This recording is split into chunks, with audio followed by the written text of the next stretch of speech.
ভারত তার আমাদের বর্ডারের 3 দিকে কিছু ট্রুপস মোবিলাইজ করেছে। আচ্ছা, আমি আরেকটা ফেসবুকে আরেকটা মানে সোশ্যাল মিডিয়াতে আরেকটা দেখেছি যে ওরা এয়ার এক্সারসাইজ করার জন্য, এয়ার ফোর্স এক্সারসাইজ করার জন্য 3টা জায়গায় মার্ক করেছে। ওরা নোটাম, ওরা কত কত তারিখ থেকে আছে, 11 থেকে 19, তারপরে জানুয়ারি মাস, ফেব্রুয়ারি মাস আছে, 3 দফা তারা করবে। ফাইন, করতেই পারে, যার যার ট্রেনিং সে করতেই পারে, বাট সেটা বাড়াবাড়ি বা কোনো ইল ইন্টেনশন আছে কিনা সে ব্যাপারে কিন্তু আমাদের নজর রাখতে হবে। বন্ধু দেশ বলি আর যাই বলি আর শত্রু দেশ বলি, আমাদেরকে সবসময় স্ট্র্যাটেজিক কারণে নজর রাখতে হবে। এবং এটা শুধু যে ডিফেন্স ফোর্সেসগুলো রাখবে তা না, জনগণও রাখবে, জনগণকেও রাখতে হবে। আচ্ছা, আরেকটা বলেছেন যে সেনা ছাউনি বা ক্যান্টনমেন্ট এবং ট্রুপস মোবিলাইজেশন করেছে 3টা দিকে, লালমনিরহাটের উপরে ওইদিকে আরও 2-3টা জায়গায়। এটা আমিও সোশ্যাল মিডিয়াতে দেখেছি। তবে এটা হালকাভাবে নেওয়ার কিছু নাই, এখানে আমাদেরকে প্রস্তুতি রাখতে হবে। আমাদের সশস্ত্র বাহিনীকেও প্রস্তুতি রাখতে হবে, সরকারকে প্রস্তুতি রাখতে হবে, পলিটিশিয়ানদেরকেও প্রস্তুতি রাখবে, ছাত্র জনতা, জুলাই যোদ্ধা, জনসাধারণকে সবাইকে প্রস্তুতি রাখতে হবে। কারণ তারা একটা হোস্টাইল অ্যাটিটিউডে আছে, মোদির ইলেকশন সামনে আছে, সে অনেক রকম গেম খেলতে যেতে পারে, চাইতে পারে। আর তবে হ্যাঁ, এটাতে ভয় পাওয়ার কোনো কারণ নাই। কারণ আমরা ভারত যদি আমাদেরকে সেই 71-এর স্টাইলে অ্যাসেস করে থাকে, আমি বলবো তারা বোকার স্বর্গে বাস করছে। ওরা 24-এর জনগণ আর 71-এর 70-এর জনগণ আকাশ পাতাল তফাৎ। আর আমাদের 70-এ যে আর্মির স্ট্রাকচার ছিল বা ছিল না, ইনফ্যাক্ট পাকিস্তান ফেরত কিছু অফিসার সৈনিক করেছিল, বাট এখন তো আমাদের ইনশাল্লাহ ফুল ফ্লেজেড ডিফেন্স ফোর্সেস। আমরা যতটাই শক্তিশালী কম হই বা ওদের চেয়ে বেশি হই সেটা কথা না, বাট আমাদের মোরাল স্ট্রেংথটা আছে, আমাদের সাহসটা আছে। তো ওদের তো 84টা ল্যাঙ্গুয়েজে কথা বলে, 84 রকম ভাষা। আমরা এক জাতি এক দেশ। আর ওরা কোথা থেকে 50,000 তো রিটায়ার্ড অফিসার আর সৈনিক জড়ো হয়ে যাবে। আমার সার্ভিং আর্মি 1.5 লাখ 2.5 লাখের পাশাপাশি 3 বাহিনী মিলে 50,000 থেকে 1 লাখ তো রিটায়ার্ড ফোর্স তৈরি হয়ে যাবে ওভারনাইট। আমি নিজেই তো চলে যাব, আমি ওপেনলি এই মিডিয়াতে বলছি, আমি ঘরে থাকবো না, আমি চলে যাব। এরকম 50,000 থেকে 1 লাখ কি হবে? আর বাকি 50 লাখ তো ছাত্র জনতা আছে। তাহলে চিন্তা করেন ওরা কয় লাখ আনবে, ওরা কয় লাখ? ওরা তো 30,000 ম্যাক্সিমাম মোবিলাইজ করতে পারবে। 30,000 ম্যাক্সিমাম, এর বেশি পারবে না, অন্য ফ্রন্ট খালি রেখে পারবে না। সো ওরা হয়তো আন্ডারস্টিমেট করছে অথবা ওরা একটা গেম খেলার চেষ্টা করছে।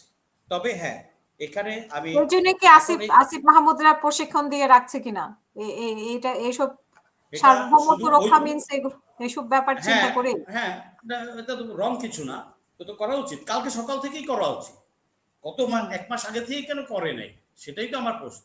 করা উচিত, do it, just start from tomorrow morning. আমাকে লাগলে ডাক দিবে, আমি যাব, অসুবিধা নাই। এটা করা উচিত, অবশ্যই করা উচিত। আমার দেশ আমার মাটি রক্ষা করার দায়িত্ব আমার।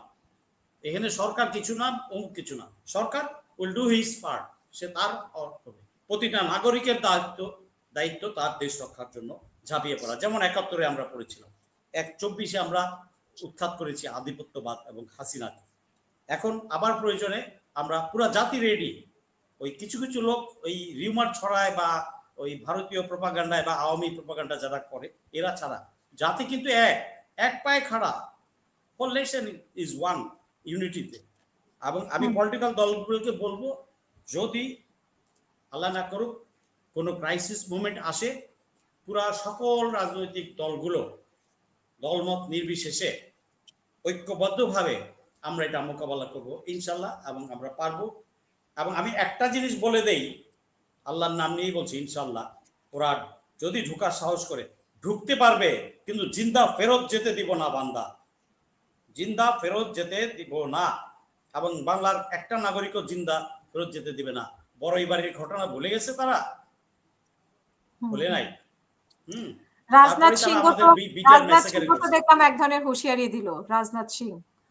ওদের হুঁশিয়ারিতে আমার দেশের লোক আমার কেউ গুনে না ভাই, সত্যি কথা। 24-এর পর এই 24 উত্তর বাংলাদেশ গুনে না।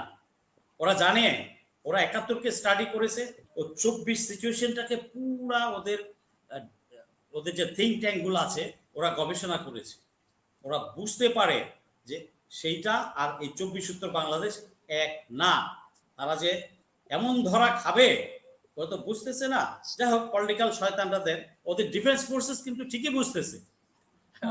আই রেসপেক্ট দেম, সেও সৈনিক আমিও সৈনিক, সৈনিকের শত্রু, তারা ঠিকই বুঝছে এটা। আরেকটা জিনিস আমি জানি না, আমাদেরকে এই একটু দূরে গিয়েও চিন্তা করতে হবে, শুধু ডোমেস্টিক চিন্তা করতে হবে না, করলেই হবে না।